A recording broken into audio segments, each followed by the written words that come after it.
بەناوی خوای گەورە سڵاوتان لەبێت بینەرانی بەڕێز و خۆشەویست مامۆستا عەلی باپیر سەرۆکی کۆمەڵی دادگەری کوردستان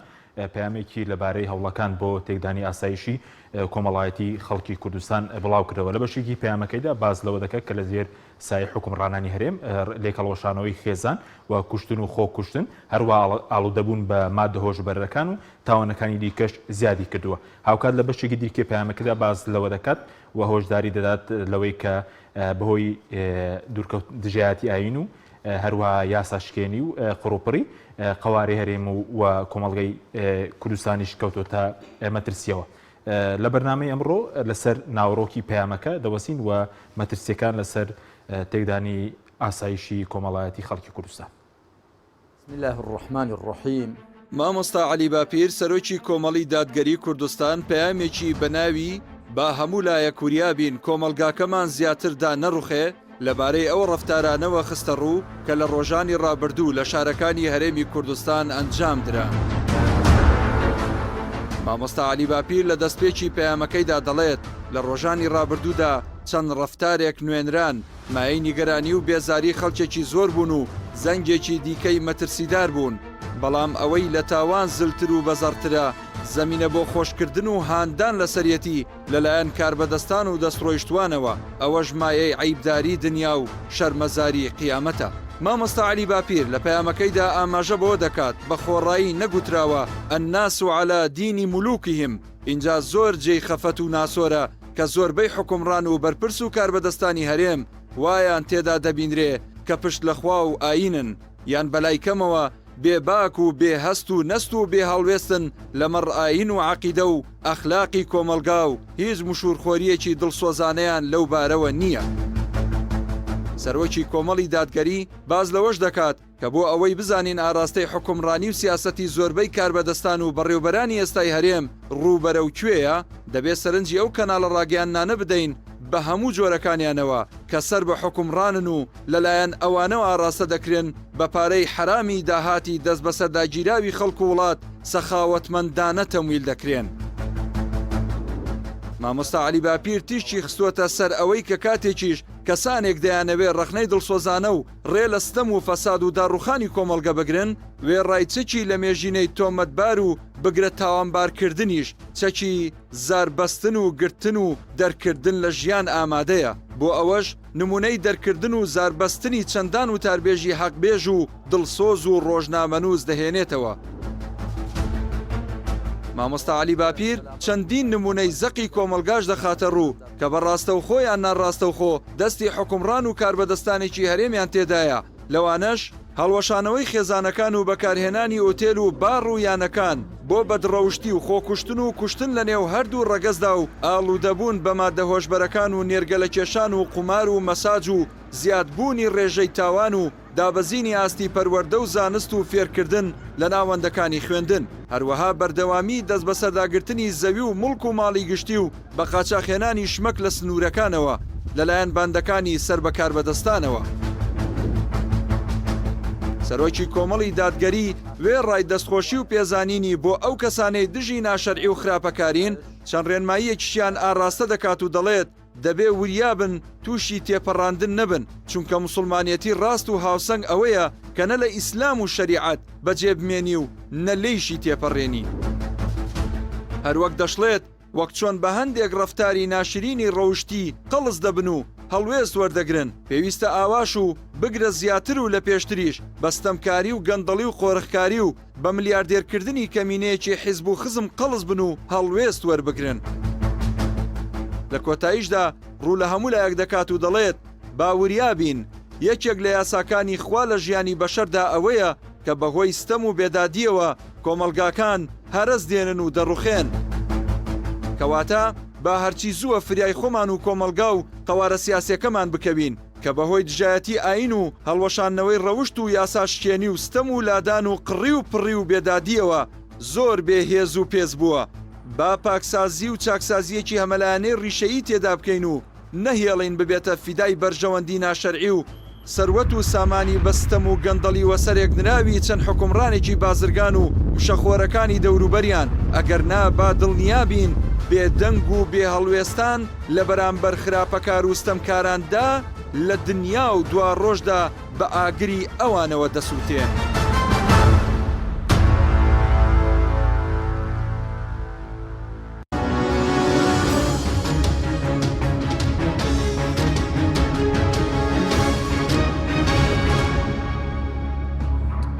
جارێکتر سڵاوتان لەبێت بینەرانی بەڕێز بۆ خوێندنەوە هەڵسەنگاندنێکیش بۆ پامەکەی مامۆستا عەلی باپیر سەرۆکی کۆمەڵی دادگەری کوردستان میوانداری بەڕێز مامۆستا ڕێبوار حەمەد ئەندامی ئەنجومەنی باڵای کۆمەڵی دادگەریمان کردو. مامۆستا بەخێر بێن، سوپاس سڵامەتەبوونتان. بەر لەوەی کە بچینە سەر ناوەڕۆکی پامەکە لەوە دەست پێ بکەین خەڵک ڕەنگە بپرسێ ئەرکی مامۆستایە وەکو سەرۆکی حیزب ئەو جۆرە بەیانانە بڵاو کاتەوە یاخود ڕۆڵی بەڕێزیان لەو بوارەتیە. بسم الله الرحمن الرحیم. سڵاو جنابتوە لە بینەرانی کەناڵی ئاسمانی پەیام. خۆی گەورە تاعات و عیبادەتی مانجی ڕەمەزان لە هەموو لای قبوڵ کە ئینشاءڵڵا. طبعاً ینی خۆتە زانی ئەمڕۆ ینی شیرازەی کۆمەڵایەتی لە هەرێمی کوردستان و ئەو دیاردەنامە و غەریبانەی لە چەند ڕۆژی ڕابردوودا لە هەرێمی کوردستان ڕوویاندا جێی پرسیارن و جێی وەقفە لە سەرکردنن. حەقیقەت بەڵێ هەم ئەرکی سەرکردە سیاسیەکانە و هەم ئەرکی هێز و حیزبە سیاسیەکانی شەکە نوێنەرایەتی خەڵکەکان و هەم لە پەرلەمان نوێنەرایەتی خەڵکەکەن و هەم هێزی سیاسیین بە پێی ئەو دەستور و پەیڕەوەی خۆیان کە هەیەە بەرگری کاری مافی خەڵکن و بەرگری کار لە ژیانی خەڵک و هێزە ئیسلامیەکانیش بەرگری کارن لە دین و ژینی خەڵکیش پێکەوە بە دڵنیاییەوە تەبەن ئەرکی ئێمەیەوە ئەرکی سەرکردەی سیاسی و مامۆستا عەلی باپیر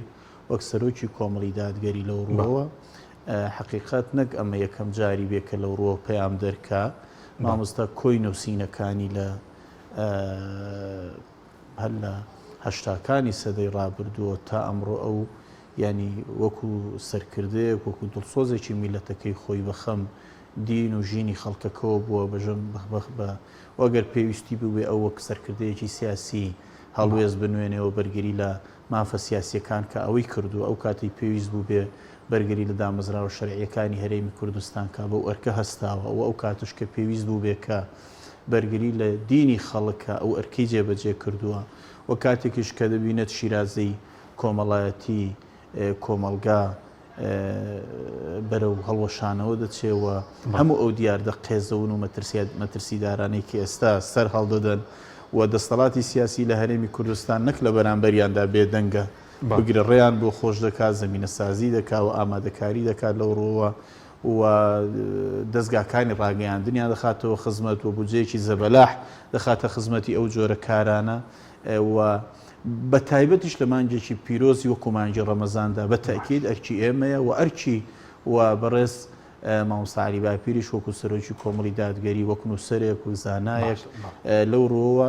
بە ئەرکی سەرشانی خۆی هەستاوە مامۆستا هەم لە ڕووی ئەوەی کە بەڕێز لە ڕووی بەرەنگار بنەوەی ستەم جار چرسەمی بەعز بێ لە سەردەمی دەسەڵاتی کوردی بێ لە ڕووی هەوڵەکان بۆ بەدەمەزراویکردن لە ڕووی وەکو بیریار و بڵین نووسەرێک وەکو بڵین ئەوەی کە خەم لە ئاشتی کۆمەڵاتیش وە پێشەنگی هەموو لایەنەکانی ترە سەرکردەکانی ترە خۆ ئەو تەبان نووسین و کارەکانی لە ڕابردوودا شاهیدن یعنی ئەوەی کە مامۆستا توانیوێتی لە هەموو بوارەکاندا پێشەنگ بێەوە ئەو توانایی کە هەیەی بیخاتە خزمەتی گەلەکەی خۆی وەکو باسیشم کرد ئەو کاتێک کە دامەزراوە شەرعیەکانی هەرێمی کوردستان داخراون و ئەو بەرگری لێکردوون ئەو کاتێک کە ینی پێویست بوو بێ لە ڕووی سیاسیەوە بەرگری لە میلەتەکەی کا کردوێتی ئەو کاتێک پێویست بوو بێ بەرگری لە داهات و قوتی دزراوی خەڵکەکە بکا کردوێتی و ئەو کاتش کە پێویست بێ بەرگری لە ئەخلاق و بنی کۆمەڵایەتی کۆمەلگاکە بکە وەکو ئەرکێکی ئاینی وەکو ئەرکێکی ئینسانی بۆ ئەرکەش هەڵەستێت حەقی باش ئەگەر بنی سەر ئەو پامەکە بڵێنەوە ئەمڕۆ پامەکەی بڵاو کردوێتەوە سەبارەت بۆی کە ئەوەی لێ دەخوێنرێتەوە کە ئەم تێکدانی ئاشتی کۆمەڵایەتیە بەرنامە بۆ داڕێژراوە یاخود لە ماوەی چەند ڕۆژی ڕابردوو کۆمەڵێک دیاردەی نامۆمان بینی لە سلێمانی لە هەولێر پێتان وایە ئەم دیاردە زێوانە و هەوڵەکان بۆ تێکدانی ئاسایشی کۆمەڵایەتیش بەرنامە بۆ داڕێژراون؟ من طبعا پێشەوەی وەڵامی پرسیارەکەت دەمەوە حقیقەت ینی بەڕێز مامۆستا عەلی باپیر من پێم وایە زۆر بە وازەحی نقطەی خستۆتە سەرپیتەکان لە پەیامەکەیدا و زۆر بەوازەحی ئەوەی خستۆتە ڕووکە هەم مەترسیەکانی چین و دەرەنجامە خراپەکانی کە بەرەنجامی ئەو جۆرە کارە دزێوانە لە کۆمەڵگادا دێنە پێشچیەوە هەم ئەو ڕێخۆشکەریانش کامانن و چێ بەرپرسە لە بەرامبەر ئەوەی کە ڕوودەدا و دەرەنجامەکەشی چیە و ئەرکی ئێمەش چیە لە بەرامبەریدا ینی ناشاردرێتەوە هیچ کەس ناتوانێت کۆڵی لەوە بکە کە دەستەڵاتی سیاسی لە هەرێمی کوردستان زەمینە خۆش دەکات بۆ ئەو کارانە و ڕێخۆش دەکا و ڕێگری ناکە وا بگرە وەکو باسمان کرد ینی بودجەیەکی زەبەلاحی خستۆتە بەردەستی زۆرێک لە دەستگاکانی ڕاگەیاندن کە هیچ سنوورێکی ئەخلاقی و هیچ سنوورێکی دابوونەریتی کۆمەلگان ناخوێندنەوە و هەرچی ئەوەی کە خێزان شەرمەکە لە ماڵەکەی خۆیان بیبینی ئەوانەی هێنە سەر شاشە لەبەرەوە حقیقەت وازەحە کە بەڵێ زەمینە خۆشکردن هەیە و دەستەڵاتی سیاسی لە بەرامبەر ئەو کارە قێزەون و ناشیرنانی کە ئەمڕۆ لە کۆمەلگادا هەیە و ئەوانش کە هەن پێ زۆر جاریانی تۆ گومانت نامێنێ چیتە یەقینەوە کە فعلن ئەمە ئامادەکاری بۆ ئەکرێەوە ئەگەرنا بەڕاستی پرسیارەوەی بۆ مانجی ڕەمەزان کە یعنی وەکو پێغەمبەر صلی الله عليه وسلم فەرمێ شەیطانەکان کۆتەکرێن و خەڵکی ڕوو لە خوا کاوە خەڵک دەرگای میهرەبانی و ڕەحمەتی خوا کراوەتەوە لەو مانگەوە هەمومان نەزانی مانجی ڕەمەزان مانجی عیبادەتە مانجی گەڕانەوەی بۆ لای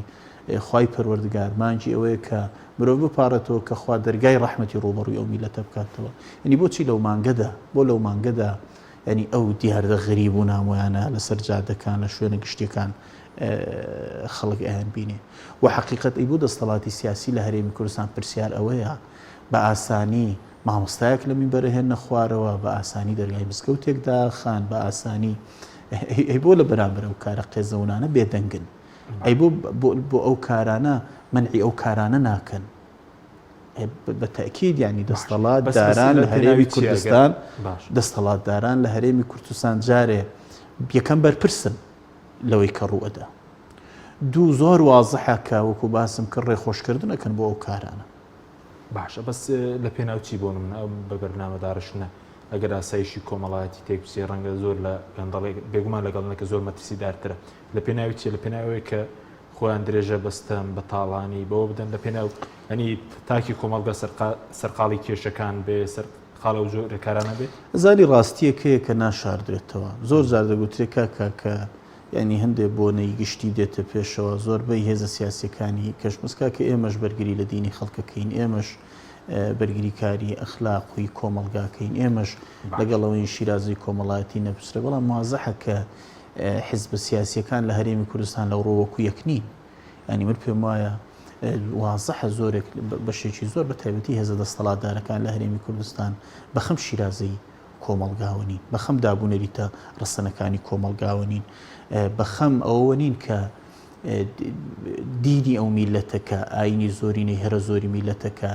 ئیسلامە ڕێز لێ گیراوە ڕێز لێ گیراو نییە بەخەم ئەوە نین کە ینی ئەو پەیامەکە پەیامی خوایەوە پەیامی زۆرینی هەرە زۆری مسلمانانەوە گەلی کورد زۆرینی هەرە زۆری مسلمانانە ینی ئایا سوکایەتی پێ ئەکرێ ئایا بێڕێزی بەرامبەرەکرێ هیچ بەخەمەوەنی زۆر وازەحە لە هەرێمی کوردستان لەبەرەوە بەڵێ دەستەڵاتدارانی هەرێمی کوردستان نەک بێدەنگن و جارێککە ئێڵەمەوە بگرە خۆیان هۆکارن لە ڕێی دەستگاکانی ڕاگەیاندنیانەوە لە ڕێی ئەو دەستەڵاتە سیاسی کە هەیەیانەوە لە ڕێی ئەو بودجێشەوە کە تەمویلیەکەن بۆ ئەو شوێنانەی کە هۆکاری بڵاوکردنەوەی ئەو دەستگایانن و هۆکاری بڵاوکردنەوەی ئەو دیاردەنامە و دزێوانن لە کۆمەلگادا بەس ڕەنگە بڵێن دەسەڵات سوودێک دەبینێت لەوەی کە کۆمەلگا تێک بچێ بەهار ڕەوشتەکان بەرەو داڕوخان بڕۆن دژایەتی وڵا ڕەنگە جارێ یەکەم بڵێن ینی یەکێ لە سوودەکانی و جارێوان هەر خۆیان لە ئەساسی ینی وەکو مامۆستاش لە پەیامەکەی زۆر باش و توێتی ینی ڕەنگە هەر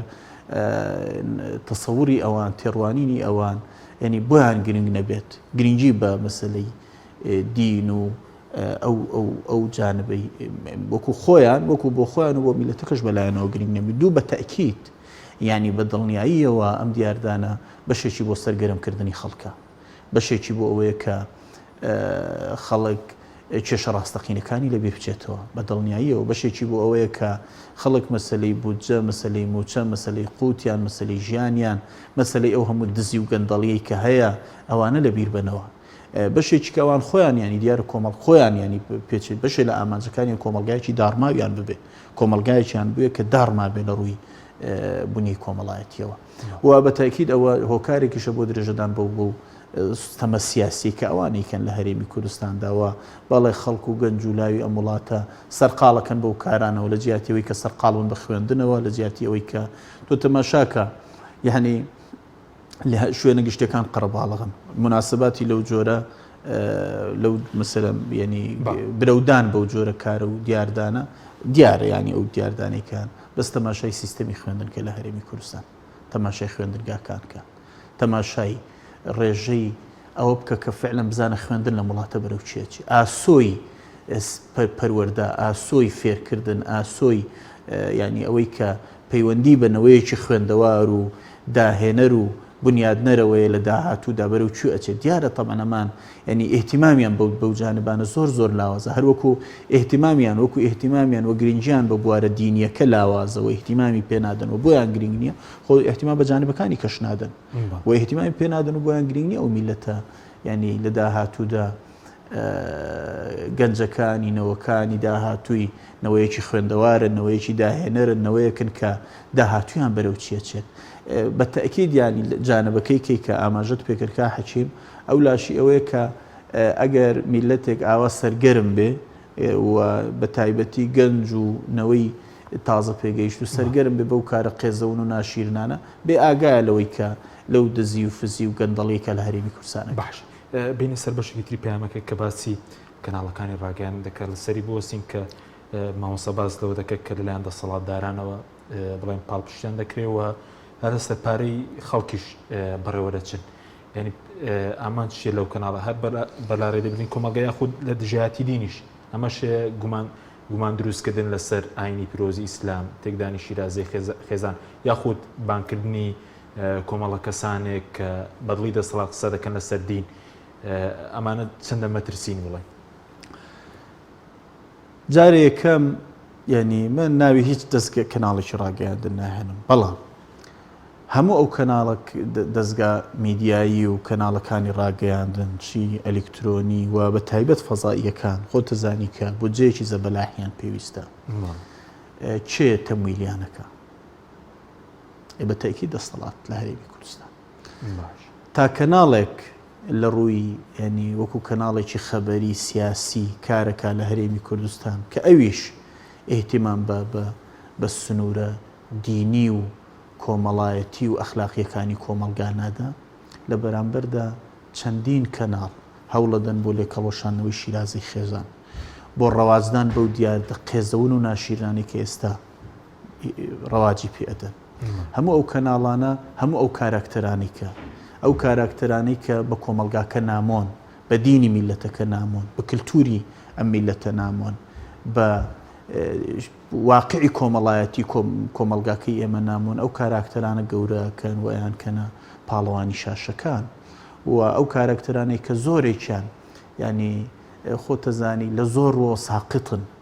بەڵام ئەوانە بوونەتە پاڵەوانی سەر شاشەکان و ئەو کەناڵانە بودجەیەکی زەبەلاحیش لە قوتی خەڵک لەوەی کە سەدا بیستویەکی موچەی هاوڵاتیانی هەرێمی کوردستانە کە لێ بڕدرێ برێتەوە بۆ دەستگایانی ڕاگەاندن لە قوتی دزراوی ئەو میلەتەیە کە ڕەواجی پێدەن بەو دیاردە دزێ و ناشرینە کۆمەڵایەتیانی کە ئێستا لە کۆمەلگادا ڕەواجیان پێدرێت و ئەو دەستگا میدیایانە ئەمڕۆنین کارەکەن کاکە و دەستگا میدیانە هەیەە ئەوە بۆ 10 ساڵ 15 ساڵ 20 ساڵە چه کارەکە و کار لەسەر عقلی نەوەی نوێیەکە کار لەسەر دابوونەریتە کۆمەڵایەتیەکانەکەوە بە جۆرێک کە ینی وەکو باسمان کرد لە سەرەتادا شیرازەی خێزانیان هەڵۆشاندوت و دەیان ڕەنگە ئەمە ئیشی ئێمە نەبێ قسەی لەسەرکەین و ئەمە بەجێ بێڵین بۆ خەڵکی مختص لە بواری دەروونناسی لە بواری کۆمەڵناسی بەڵام خۆ کەمنین ئەوانش کە پسپۆڕەکانی بواری کۆمەڵناسی پسپۆڕەکانی بواری دەروونناسی لە هەرێمی کوردستان دەیان جار دڵسۆزانم ینی مەترسی دەرەنجامی ئەو کەناڵانە و برەودان بەو دیاردە دزێوانەیان داوە و فعلەن ینی دەیان جار باس لەوە کراوەکە ئەم دەسەڵاتە ئەو ڕەواجەی بەو کارە دزێ و ناشیرنانێدا مەترسی گەورە بۆ داهاتوی کۆمەلگاکە دروستەکەوە شیرازی کۆمەڵایەتی کۆمەلگاکە لە بنەوە هەڵەتەچێنێت. باش بەس ئێستا بڵێن ئەوە دروست بووە لە دژایەتی ئاینیش جگە لە تێکدانی بڵین بەها کۆمەڵایەتەکانەوەی کە خەڵک فێری خیانەتی یا سەرگیری بکەن فێری تەکنیکی دزیکردن بکەن وە کۆمەڵێک کاری بڵێن نامۆ بەڵام ئێستا دەبینی بەرنامە هەیە ینی گومان دروستکردن لەسەر ئاینی پیرۆزی ئیسلام لەسەر دەقەکانی قورئان و سونەت وانە ئێستاوەش لە مانگی ڕەمەزاندا برەوی پێدەدرێت ئەمە لە پێناو چی هەر تەبەن یەک ئامانجی هەیە جارێ خۆ یەکەم برەودان بە هەموو ئەو دیاردە دزێ و ناشیرانەیەک ئامانجی هەیە وەکو باسمان کرد ئامانجەکەی ڕەنگە ئامانجێکی لاوەکی دوورخستنەوەی خەڵک بێ و لادانی سەرنجی هاوڵاتیانی هەرێمی کوردستان بێت لەسەر کێشە ئەساسی و بنەڕەتیەکانی کۆمەڵگا. دوو ئامانجێکیکەی کە هەیە کە باسم کردیانی هەر ئەساسن ئەوان نایانەوەیانی ئەم ئاینەکە مثل ئاینی پیرۆزی ئیسلام کە ئاینی زۆرینی هەرە زۆری خەڵکی وڵاتەکەیە ینی خۆ دیارە تەبەن مامەڵەیان لەگەڵ مزگەوتەکان مامەڵەیان لەگەڵ دراسات و خوێندنە ئیسلامیەکان مامەڵەیان لەگەڵ خوێندنە ئاینیەکان مامەڵەیان لەگەڵ زانایانی ئاینی مامەڵێ ئەمانە هەمووی بەڵگەن لەسەروی ئەم دەستەڵاتە تێڕوانینی بۆ دین تێڕوانینی بۆ ئیسلام تێڕوانینی بۆ ئاینی زۆرینەی هەرە زۆری میلەت چۆنە ینی خۆ ناشاردرێت چۆنە تێڕوانینێکی خراپە تێڕوانینێکە کە مهتەم نین پێی وە گرنگی پێ نادەن بە واضحە ینی ئەگەر گرنگی بە ینی ئەگەر یەکی خەمی ئەگەر یەکی خەمی مزگەوتە گرنگیان بەچینێدا لە پرۆگرامەکانە گرنگیان بەچینێدا بۆ نمونە لە زانایانی ئاینی بۆ نمونە جا تەبەن یەکەم خۆ جارێ بەنسبەت زانایانی ئاینیەوە هەموو ئەو مامۆستا بەڕێزانەی کە هەڵوێستێکی جوانە نوێنن لە مینبەرەکان و هەموو ئەوانەی کە بەرگری لە نەک لە بەرگری لە مافی خەڵکەکەن و بێدەنگنین لە بەرامبەر لە مینبەرەکانیان هێنە خوارەوە و حەقی وتاربێژیان کە حەقێکی مکتەسبی خۆیان لێیان زەوتەکەن و دووریانە خەنەوە واضحە ینی لەبەر واضحەکە لە هەرێمی کوردستان وەکو مامۆستاش بەڕوونی لە پەیامەکەی ئاماژەی پێکردو ئەمە حەقیقەتێکە ناشاردرێتەوە کە دەستەڵاتی سیاسی لە هەرێمی کوردستان ینی خەمی دین خەمی ئاین خەمی پابەندی خەمی ڕێزگرتن لە دین خەمی ڕێزگرتن لە پیرۆزیەکانی ئاینی پیرۆزی ئیسلام خەمیی گەورە نیە لەلایەن باش زۆر باشە بەس ئەوە کەمەکەیەتی کە منەیڵەمیانی حەقیقەت بەس ئەوەی کە ڕۆڵی پەروەردەی ئیسلامی ژووتت کە هەر زۆر لاوەسکراوە لە پرۆگرامەکە ڕۆڵی مزگەوتیش ئێستا مزگەوتیش زۆر ڕۆڵی بچوو کراوەتەوە بەدڵنیاییەوە تەمانیانی ئەوە ئێستا بەداخەوە ینی خۆ ئێستا هەر سیستەمی خوێندن خۆی ینی خوێندن خۆی ینی ئەوە ئەو حاڵەتی لە هەرێمی کوردستان ینی ئێستا ئەمەی کە ئێستا هەیە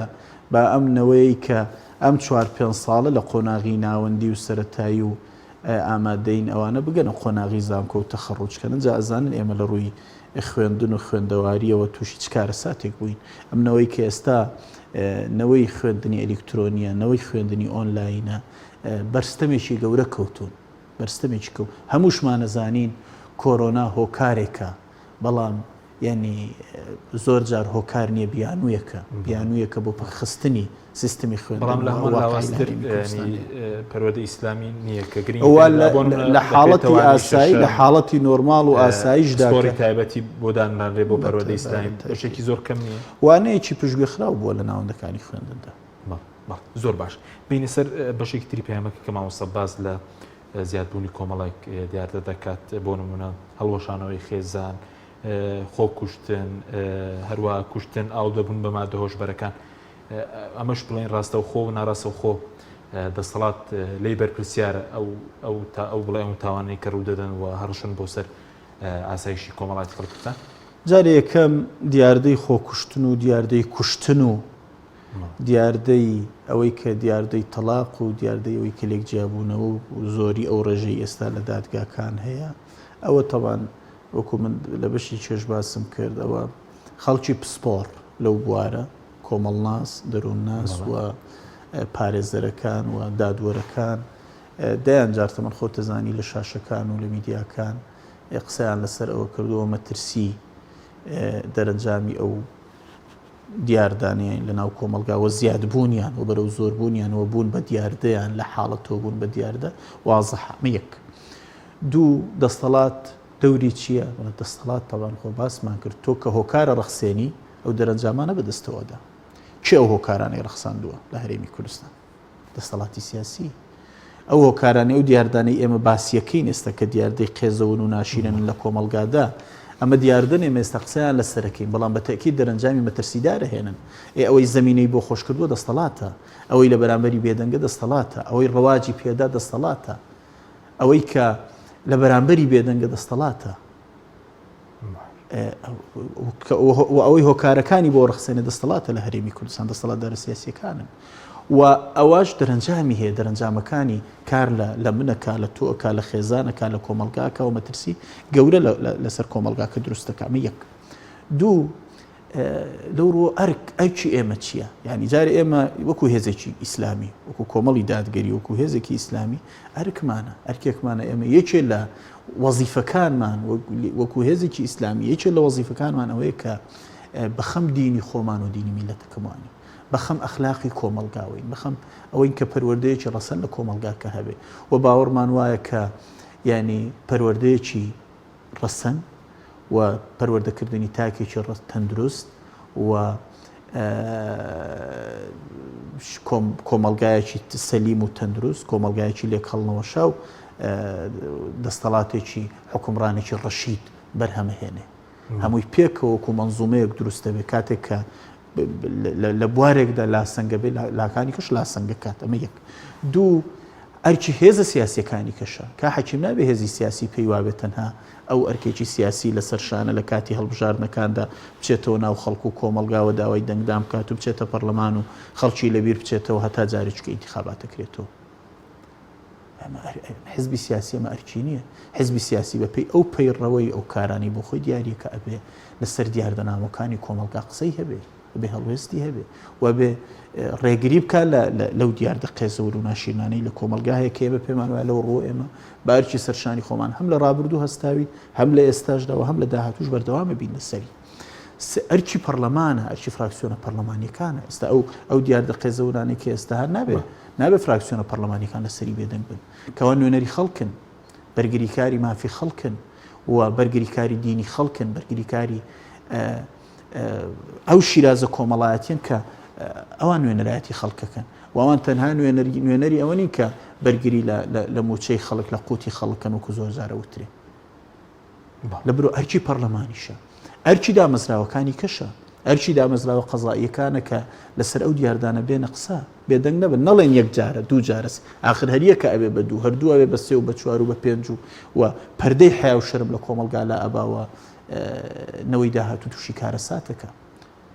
لەبەرەوە بێ دادوەرەکان بێ پارێزەرەکان ئەبێ و خەڵکانە هەموو چین و توێژەکانی کۆمەلگا مامۆستایانی ئاینی هەموو پێکەوە لەسەر ئەو دیاردانە ئەمە کە من پێم وایە کە بەڕێز مامۆستا عەلی باپیر وەکو سەرۆکی کۆمەڵی دادگەری ئەو پەیامەی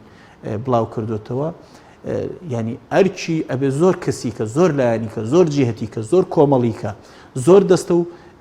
گروپیکە بێنە قسە و قسە بکەن لەسەر ئەوانە بۆی کە ئەوانەی کە بەرگری لەو جۆرە دیاردە قێزەون و ناشرینانەکەن شەرم بکەن باش بەس ڕوبەڕوو ئەوش بەرەسەڵات یعنی ئێستا با من ئەو قسەیە بکەم ئێستا سیر ئەوەیە شەرم ئەوە بێ تۆ بەرگری لە شیرازە کۆمەڵایەتیەکەی کۆمەلگاکەت بکەیت ئەوە شەرم بێ کە تۆ بەرگری لە دینی خەڵکەی ئەوە شەرم بێ کە بەرگری لە پیرۆزیەکانی ئیسلام بکەیت ئەوە شەرم بێ کە بەرگری لە کولتور و دابوونەریتە کۆمەڵایەتیەکانی میلەتەکەت بکەیت کە چەندین ساڵ و چەندین نەوە لە دوایینەوە میلەتە لەسەری هاتووە ینی پێچەوانەکەی ئەبێ شەرم بێ پێچەوانەکەی بێ عیبە بێت بەڕاستی باشە بەس جگە لە ڕووی ڕاگەیانەکەی کەم پەیامانە بڵاو کرامەتەوە وەکو کۆمەڵی دادگەری کۆبوونەوەکانیشتان لەگەڵ دەستەڵاتداران باسی و مەترسیدان کردووە ئەوەی تێدانی ئاسایشی کۆمەڵایەتی و مەترسیەکانی لەسەر داهاتووی کوردستان ئەوزام لە دوایین کۆبوونەوەش لە سەرۆکایەتی هەرێم جەنابی مامۆستا لەگەڵ هەموو لایەنە سیاسیەکان ئەو پرسەی باس کرده بوو من پێم خۆشە تاوان ینی من بەو حەدەی خۆم کە لەگەڵ جەنابی مامۆستا بەشدار بووم لە کۆبوونەوەکان و برایانی کەش لە ئەنجومەنی باڵا و قۆناغەکانی کە لە ئەنجومەنی سیاسی و سەرکردایەتی کۆمەڵی دادگەری من پێم وایە جارە مامۆستا خۆی یەکێکە لەو سەرکردانەی کە پێش ینی هەمیشە پێش خەمی سیاسی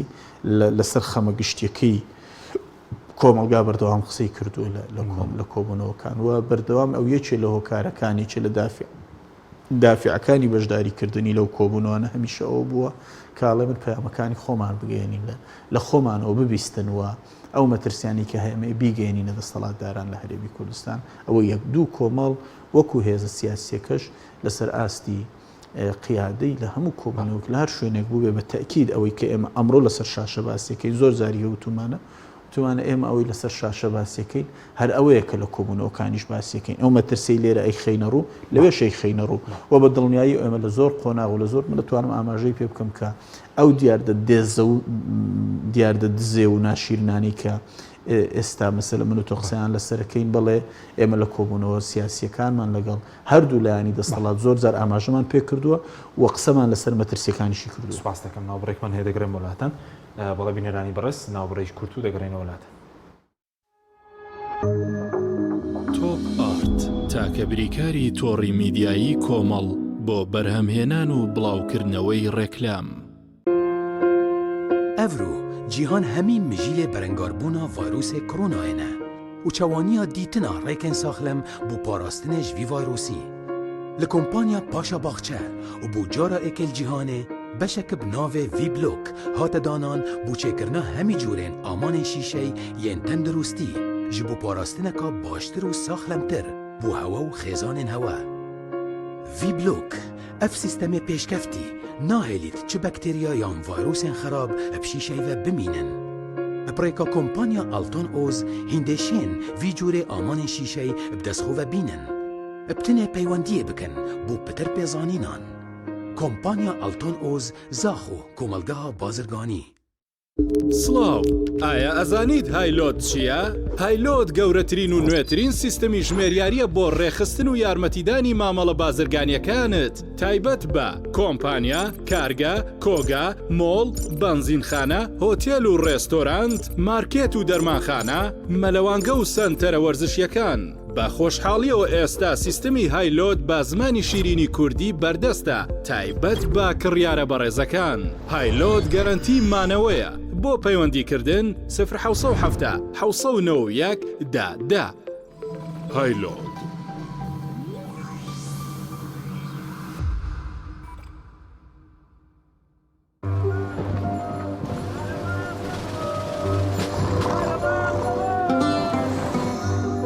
كورينو حسحسه يعني سيبر بارنا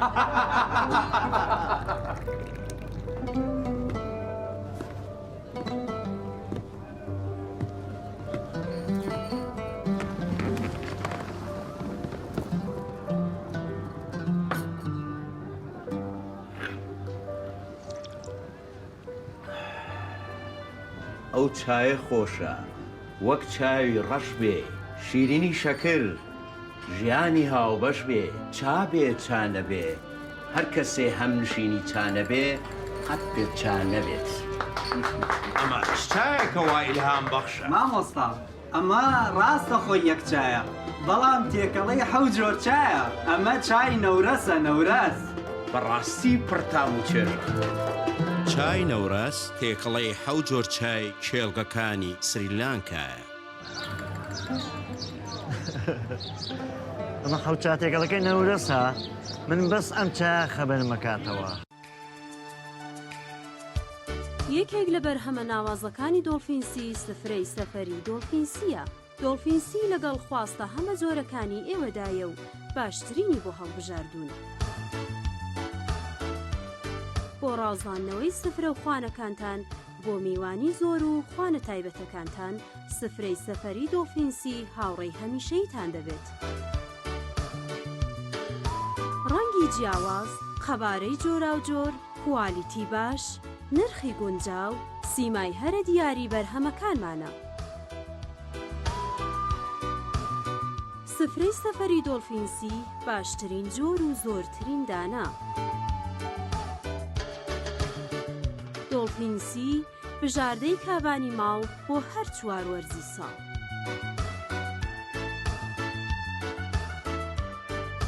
دۆڵفینسی باشترینمان بۆ هەڵبژاردوون.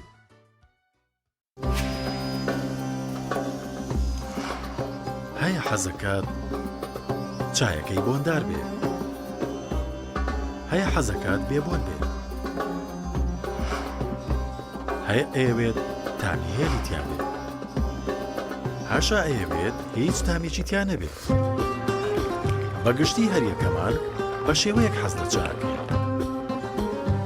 بۆیە ئێستا چای سەعدەدین لە پاڵچای تێکەڵی چایخانە چەندین جۆری تری چای بۆ ئامادەکردوون و هەمووشیان لە باشترین جۆری چای سەیرانی خاڵیسن. لەگەڵ چای سەعدەدین بژاردەی زۆرت لە بەردەستان. چای سەعدەدین. تۆپ ئارت تاکە بریکاری تۆڕی میدیایی کۆمەڵ بۆ بەرهەمهێنان و بڵاوکردنەوەی ڕێکلام.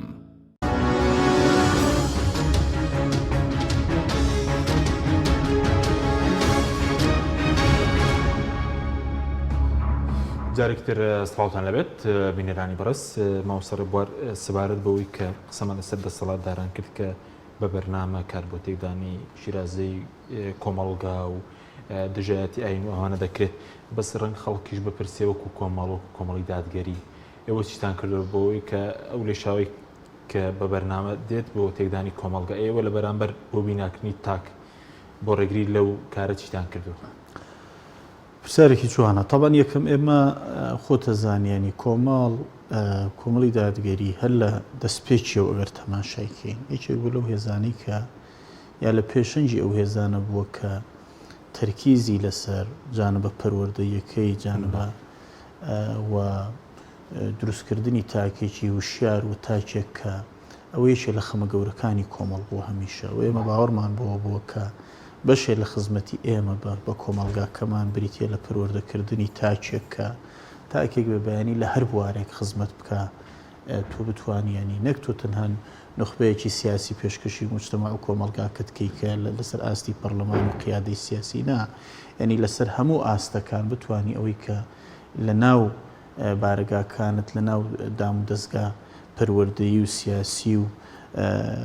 تەنزیمیەکانی کۆمەڵ پێگا و گەورە بێت تاچێک بێ کە بتوانێت خزمەتی کۆمەڵگاکەی بکە ئەمین بێ دەستپاک بێ وشیار بێ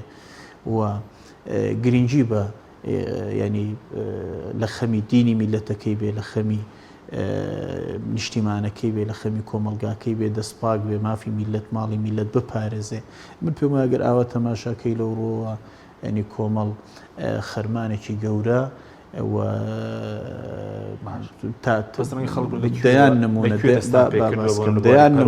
دەیان نمونەی جوانی لە ڕۆ پێشکەش کردووە. ئێمە ئەگەر باس لە ینی کارە ناوخۆیەکان بکەین کۆمەڵی دادگەری ئەمڕۆ کۆمەڵی ئیسلامی دوێنێ و ئەساساتەکانی دامەزراوەکانی لەسەر و ئەساسە داڕشتووە. دامەزراوی پەروەردەیی هەیە، دامەزراوی تەنزیمی هەیە، دامەزراوی هەیە کە گرنگی بە زانستە شەرعیەکانە دەن و ببوورە خەڵکێک پێگەێنن کە لەو ڕۆ پێگەیشتوو بن تێگەیشتوو بن لە ڕووی زانستە شەرعیەکانەوە و بۆ ئەوە تەوان چەندین مەدارسی هەیە. ئەگەر تەماشای ئەو سنتەر و دامەزراوانەی ترکەین کە دەیان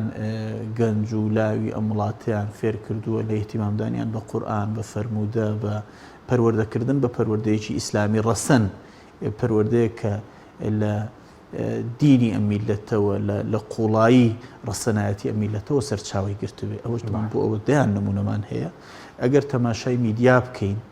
میدیا بکەین ئێمە هەم لەسەر ئاستی سیاسی کە خاوەنی ئەم کەناڵین کە من و تۆ قسەی تیاکەین کە کەناڵی ئاسمانی پەیامە بە ئەندازەی ئەوەی کە لە ڕووی سیاسیەوە ویستوێتی کەناڵێکی بە هەڵوێز بێ بەرگری لە مافە سیاسیەکانی گەلەکەی بکە بەرگری لە مافەنەتەوەیەکانی میلەتەکەی بکە لە بەرامبەر بەغدا لە بەرامبەر نێرانی میلەتەکەی بەرگری لە قوتی میلەتەکە بکە ئەوەندەش بەرگری لە ئەخلاقی کۆمەڵگاکە کردو بەرگری لە دینی میلەتەکە کردووە و بە خەمی دینەوە بۆ بە خەمی ئەوە بووە. ئەگەر لەو لاوە تەماشاکەین تەمە تەلەڤیزیۆنی بانگەواز تەلەڤیزیۆنێکی مختصە لەو بوارەوە کە کۆمەڵ لەگەڵ ئەو هەموو نەبوونیەی کە هەیەی لەگەڵ ئەو هەموو قەیرانە داراییەی کە هەیەی ئێمە باسمان کرد ئەوان بە بودجەی میلەت بە بودجەی دزراوی خەڵک تەمویلی ئەو دەستگای ئەعلامیانەکەن بۆ تێکدانی شیرازی کۆمەڵایەتی. بەڵام ئێمە بەم سوال و سەدەقەی کە ئەیکەین خۆمان جۆرە کەناڵانە پێشکەش بە میلەتەکەین فەرقەکە زۆرە. ئێمە ئەوەی لە خۆمان یەگرینەوە، ئەوەی لە ئەندامەکانمان یەگرینەوە، ئەوەی لە دامەزراوەکانی خۆمان یەگرینەوە کەناڵە ئەعلامیانەی پێ ئیدارە ئەدەین کە لە خزمەتی ینی کۆمەلگاکەن لە خزمەتی خەڵکەکەن لەبەرەوە فەرقەکە فەرقێکی زۆر وازەحە لە بینی ئێمە و ئەو هێزانتر. بەس ڕەنگە خەڵک ئەوەش ڕخنەی هەبێ ڕاستە پێیان و بوونم لە بانگەواسێ بەس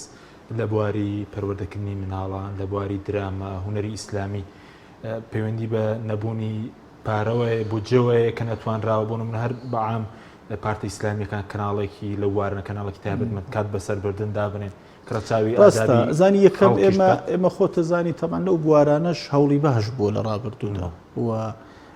ینی خۆ هەمووی شرت نییە مەسەلەن ئەمەی لە میدیا بدیترێ بڵێ ئێمە دەیان دەستگا و سنتەر هەیە کە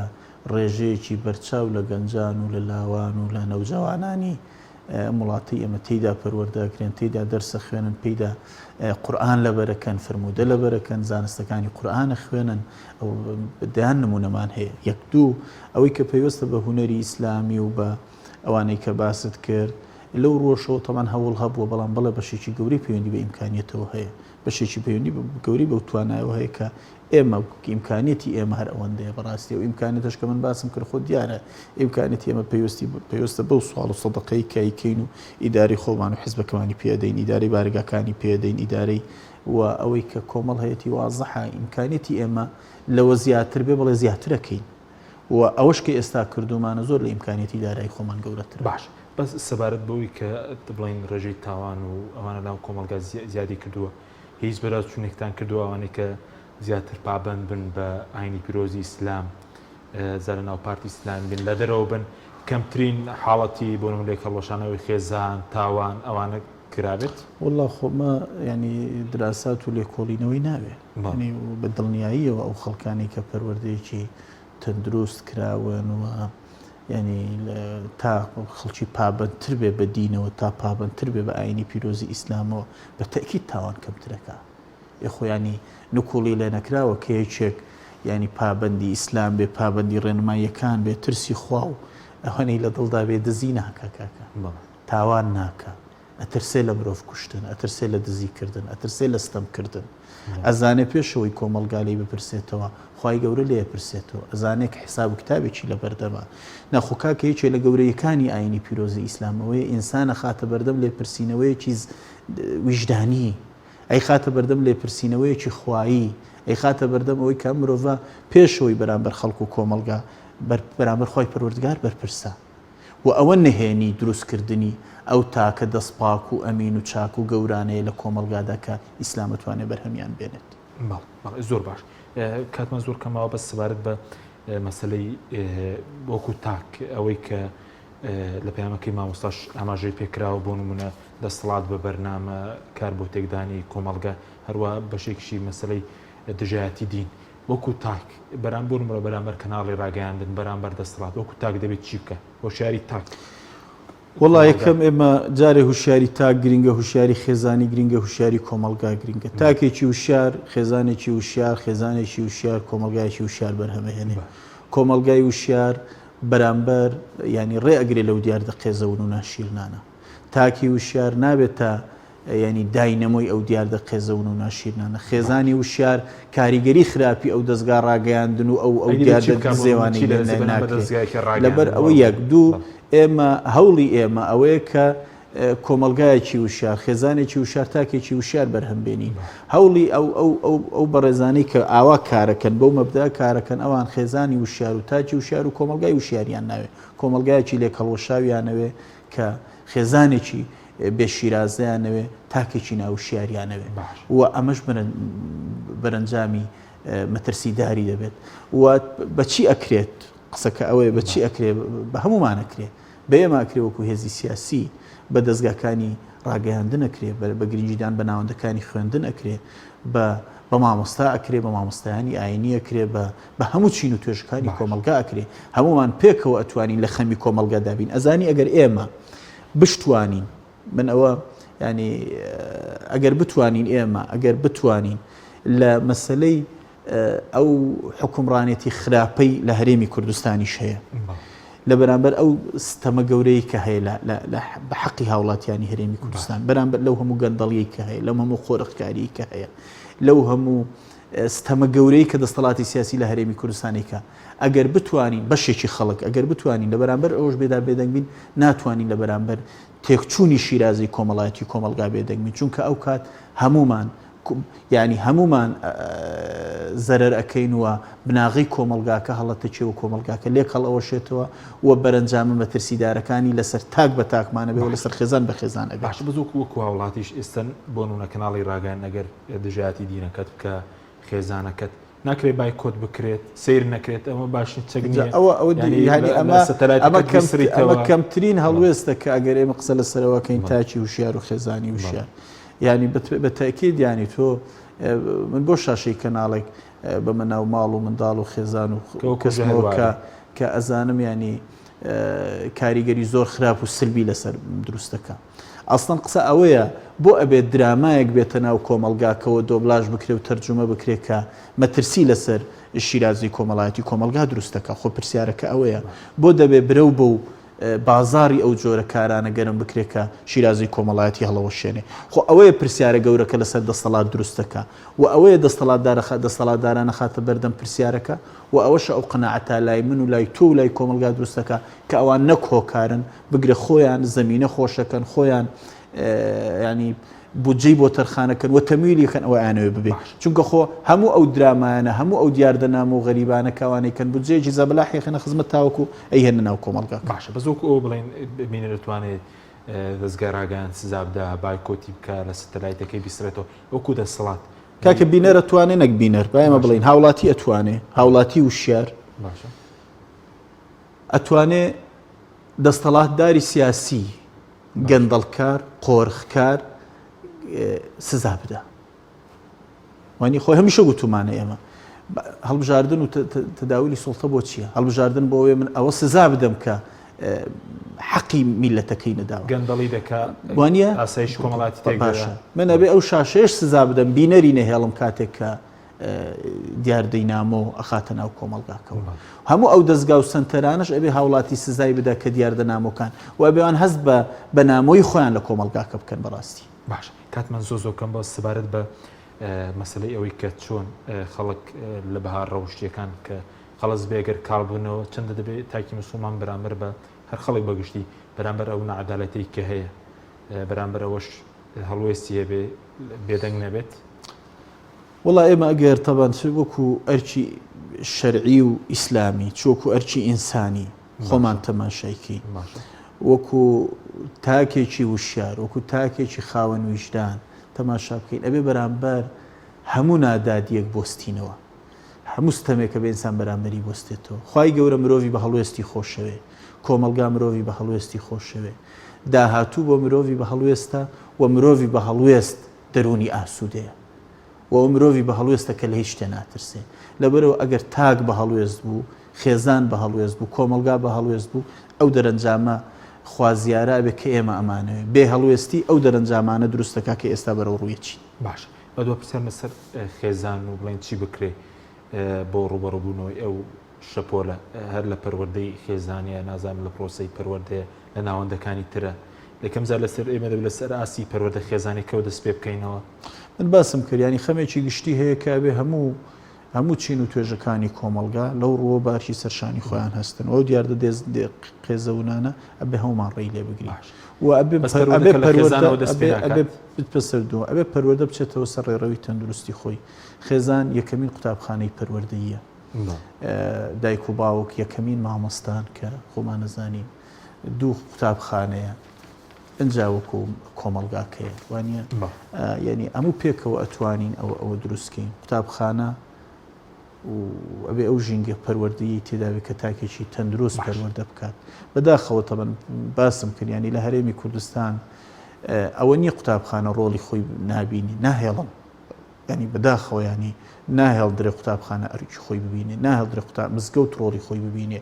ناویسترێ زانکۆ ڕۆڵی خۆی ببینێ ناویسترێ موەسساتەکان ڕۆڵی خۆیان ببینن باشە وەکو دوا پێیان بڵێن ئەو پامێک کە زنای مامۆسای باپیر بڵاوی کردێتەوە دەکرێت بۆ کۆمەلگا و بۆ دەسەڵاتدارانی بێتە نەخشە ڕێگایەک بۆ بارودۆخە سەختەی کە ئێمە تێککەوتوین من پێم وایە ینی جارێککە ئێڵێمەوە بەڕێز مامۆستا عەلی باپیر ینی لانی کەم وەکو تاچێک لە بەرامبەر ئەو دیاردە قێزەون و نامۆیانە بە ئەرچی سەرشانی خۆی هەستاوەوە کۆمەلگای بەگشتی ئاگادار کردوتەوە کە ئەو مەترسیەکانن کە ئەوە هۆکارەکانن و ئەوش عواقبەکێتی فەرمونون پێکەوە با خەمی لێ بخۆین بە دڵنیاییەوە تەمەنەم پەیامە زەنگێکی ئاگادارکەرەوەی باشە هەم بۆ دەستەڵاتداران لە هەرێمی کوردستان و هەم بۆ ئەو هاوڵاتیانش کە خافڵگیرن و هەم بۆ ئەو کۆمەلگایش کە زۆر جار نازانێ بەرەو